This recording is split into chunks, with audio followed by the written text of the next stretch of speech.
Bonjour à toutes et à tous, pour vous parler de Clint Eastwood. Clint Eastwood. Qu'est-ce que c'est que ce nom à la mort moelle l'œil?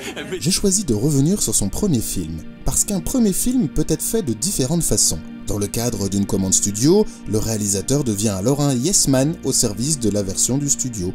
Ou bien, le réalisateur se bat pour produire son film de façon plus ou moins indépendante et il devient alors un auteur. Clint Eastwood est dans ce second cas, il est un auteur. Son premier film n'est donc absolument pas anodin. Il parle d'un sujet, d'une vision de la vie, il exprime un style. Et pourquoi s'exprime-t-on généralement à fond dans son premier film? Parce qu'on ne sait jamais si on fera un deuxième film. Le cinéma coûtant très cher à produire, c'est une industrie. Si on rate son premier film, on devient un risque pour les studios et les distributeurs. Et donc ceux-ci vous expulsent tout simplement de leur vie. Le pari du jeune réalisateur Eastwood, a priori à payer, c'est du moins ce qu'on peut se dire 37 films plus tard. Clint Eastwood, bien que son nom se traduit par les voix de l'Est, nous apporte bien les voix de l'Ouest, les voix du cousin américain. Pour ceux qui ne connaissent pas Clint, de son vrai nom Clinton Eastwood Jr., voici un résumé du bonhomme.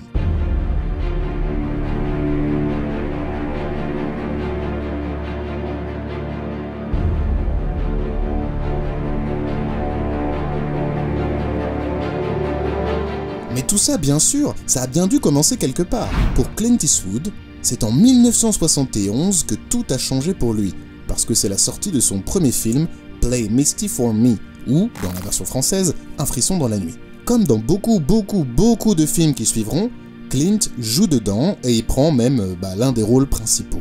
Alors, décantons tout ça à travers un pitch. Dave est un DJ californien travaillant dans la ville de Carmel by the Sea. Il a l'habitude de jouer la chanson Misty d'Errol Garner pour une femme anonyme qui l'appelle à chacune de ses sessions DJ. Après une rencontre dans un bar de la dite femme et une nuit ensemble, celle-ci va commencer à le harceler et faire de la vie du DJ un enfer sur terre. Alors, qu'est-ce que Clint a bien pu voir dans ce film? Est-ce qu'on retrouve tous les thèmes qui feront plus tard partie de son œuvre? Eh bien, moi je vais au bar et je vous laisse répondre à ces questions. Non, je déconne, hein. Décapsulons une mousseuse ensemble, posons-nous tranquillement et regardons ça de plus près.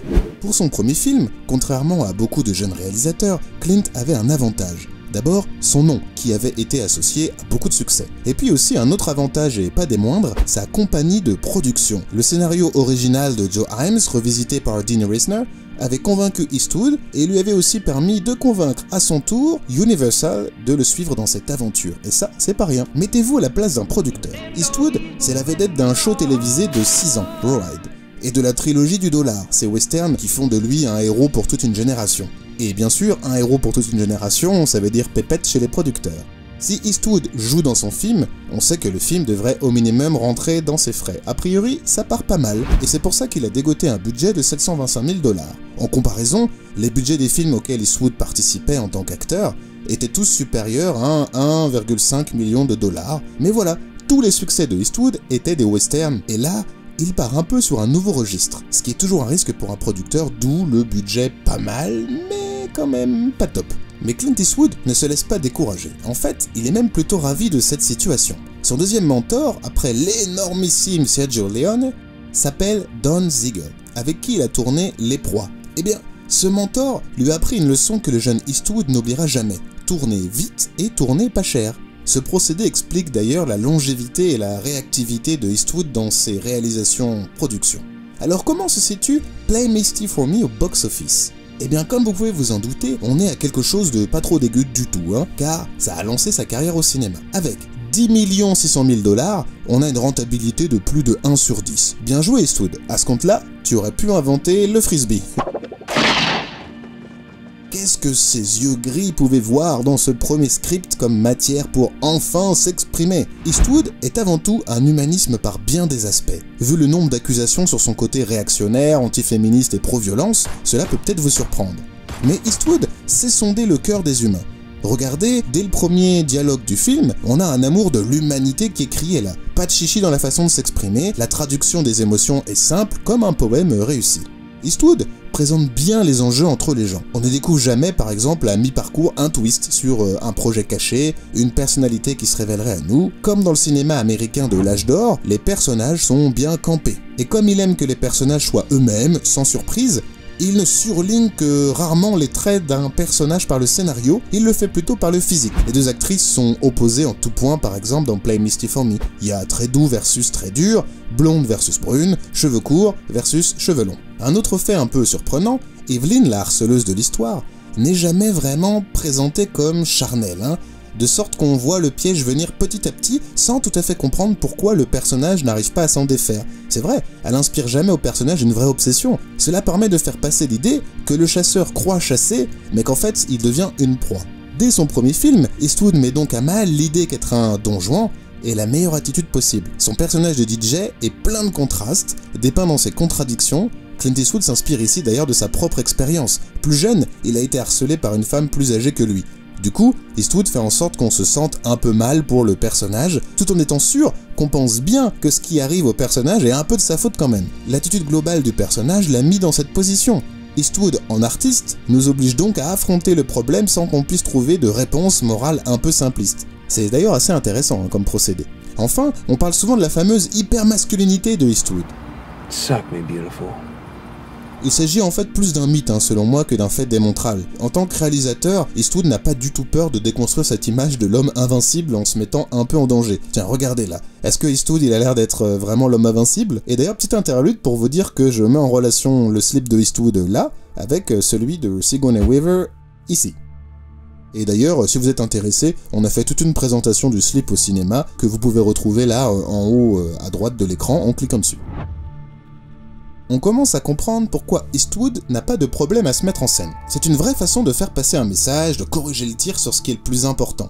Il veut montrer ses différentes facettes. Il dira d'une façon générale d'ailleurs, le processus d'écriture et de réalisation transforme immanquablement toute personne en un personnage de fiction. Il dira ça au Nouvel Observateur en 2015. Et quand Eastwood choisit de revenir à son habituel personnage, un homme un peu fermé qui grogne avec les regards en biais, en fait, c'est bien par choix. Eastwood sait s'utiliser lui-même comme personnage de fiction, et il joue de ses propres limitations. D'une façon générale, c'est quelqu'un qui a une économie du jeu.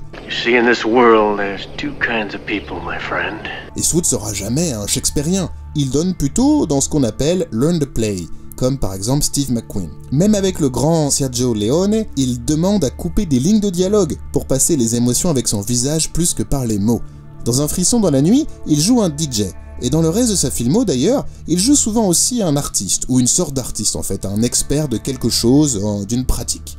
Souvent, cet expert ou cet artiste est contraint par son environnement, et on comprend que c'est exactement la vision du cinéma de Eastwood. Il faut, pour durer dans cette industrie, faire des films rentables, tout en essayant de s'exprimer au maximum. Et dès son premier film, on peut y voir quand même énormément de thèmes méta, on va dire méta-cinéma. Par exemple, il a un regard sur lui-même, et il a un regard sur son industrie. Pour un premier film, c'est quand même bien joué. Avec une telle vision de lui-même, on pourrait penser que Clint a envie de nous faire rire, ne serait-ce que pour intéresser le public. Rappelons que c'est un producteur, le rire, c'est carrément un moteur du cinéma, on peut le voir avec Marvel aujourd'hui, ce qu'ils font c'est essayer de nous faire rire dans les productions pour qu'on y adhère. Eastwood, il joue sur le second degré, en tout cas, il essaye, faut quand même pas déconner, on est chez Eastwood, c'est pas non plus déconnant à fond. On n'est pas du tout dans, par exemple, ça. C'est assez intéressant de voir que tout l'humour un peu potache, comme là le plan sur la peluche, ça marche pas du tout. Là où Eastwood est bon, c'est vraiment quand il a une façon de jouer un peu intense, discrète, ce qui va très bien avec ses forces en tant qu'acteur. Eastwood s'intéresse beaucoup à la figure du héros. Qu'est-ce que le héros américain aujourd'hui ?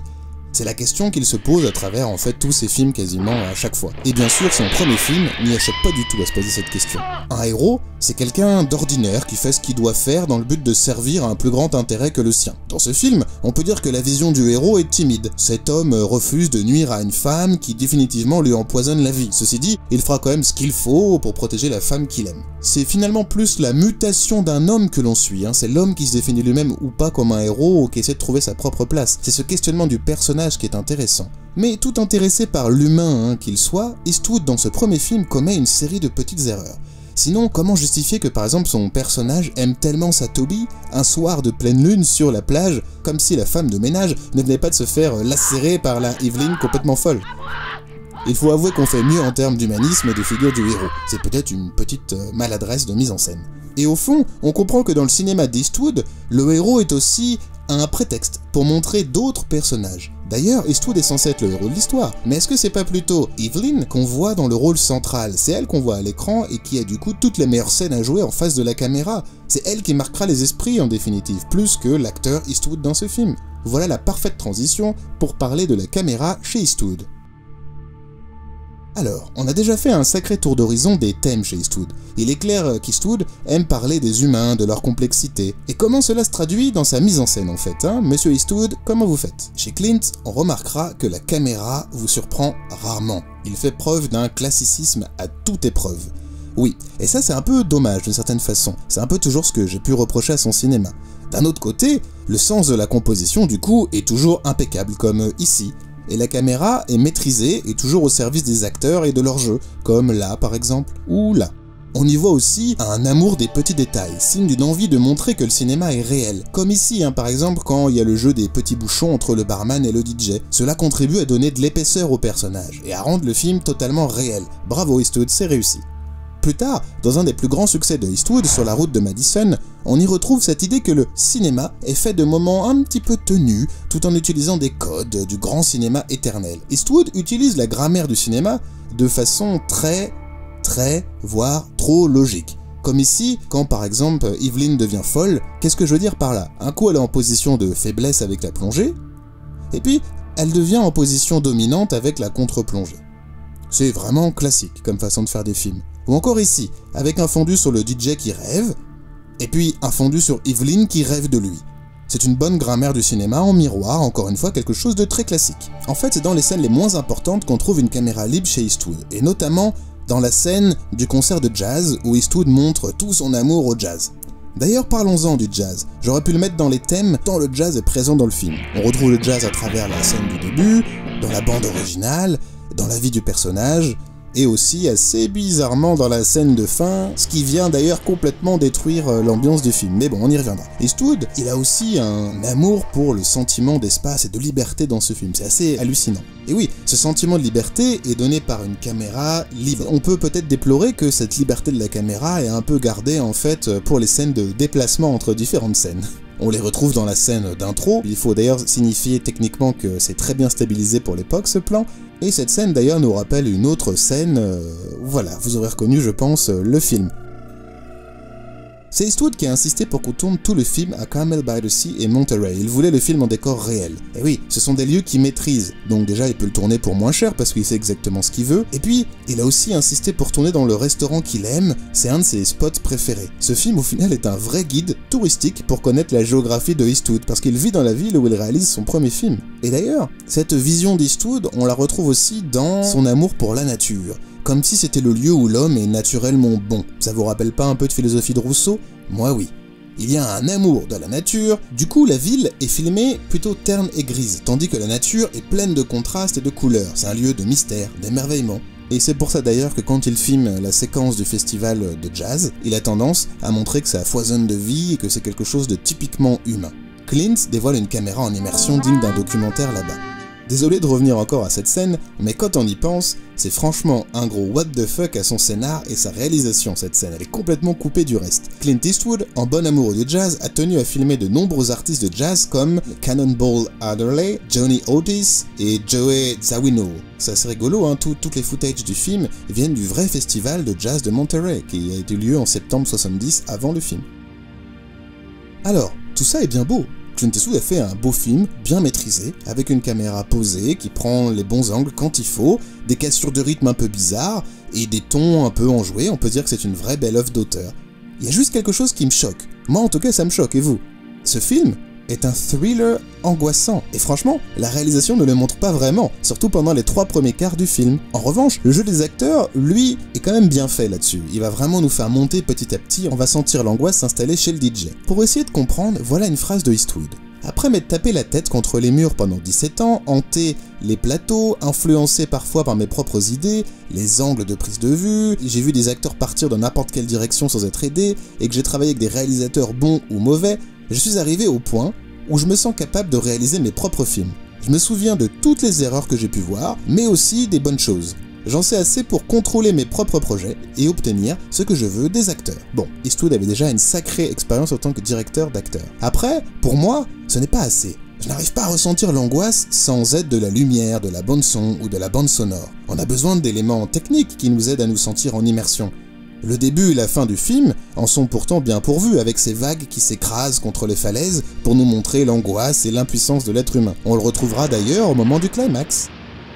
Mais là encore, ça sera un peu gâché par la musique jazz qui fait totalement retomber l'angoisse après la mort du policier. La musique du film est supervisée par Dee Barton, qui est pourtant un spécialiste du thriller, donc c'est bien un choix de Clint Eastwood de vouloir faire son film de cette façon-là. Le scénario est aussi classique avec des éléments perturbateurs, le premier pivot narratif, le deuxième pivot narratif, le climax, la résolution très rapide, tout ça n'aide pas non plus à sortir des sentiers battus et nous faire ressentir l'angoisse. Et le fait qu'on introduise un nouvel coloc, Annabelle, sans la voir du tout, ça fait un gros MacGuffin qu'on sent venir à des kilomètres. Qui a été vraiment surpris par le fait que la coloc est en fait l'antagoniste?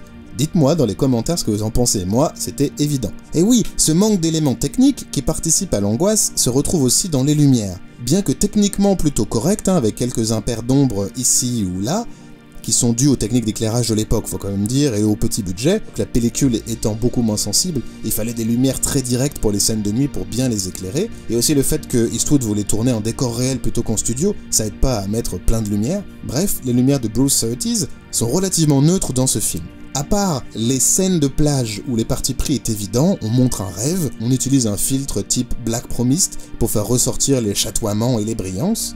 Les très longues focales, les dézooms, les ombres, tout participe à un sentiment ouaté de rêve. De la même façon, cela se retrouve dans le son, avec un dialogue redoublé sur la plage. Probablement pour des raisons techniques, c'est très difficile de prendre le son sur une plage avec tous les sons, le vent, etc. Mais ça donne un statut assez génial entre la voix off et le dialogue. Et pour illustrer un rêve, qui est donc hors de la réalité, hors du train-train, c'est plutôt génial. Le problème, c'est que c'est toujours pas flippant. Et dans un thriller, on espère quand même avoir quelque chose d'un peu plus flippant. Dans le montage de Carl Pingitore, en revanche, on a quelques idées qui permettent de sentir l'angoisse et les points de vue, ça c'est plutôt cool.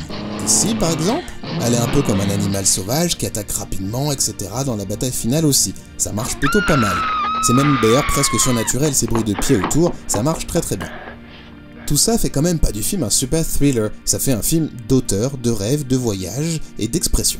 Alors bien que ce film ne soit pas le meilleur thriller de tous les temps, il servira de matrice à d'autres films comme Liaison Fatale, Misery ou Basic Instinct. Tous ces films, c'est des films qui inversent les rapports de force, et puis je pense que vous les connaissez et vous savez en quoi ils ont pu s'inspirer du coup de Play Misty for Me. Le film aura aussi une nomination aux Golden Globes de 72 pour Jessica Walter pour la meilleure actrice dans un film dramatique. Et c'est tout en termes de récompense. Un peu décevant, mais c'est pas mal quand même. On sent déjà la patte de quelqu'un qui a tout compris au cinéma.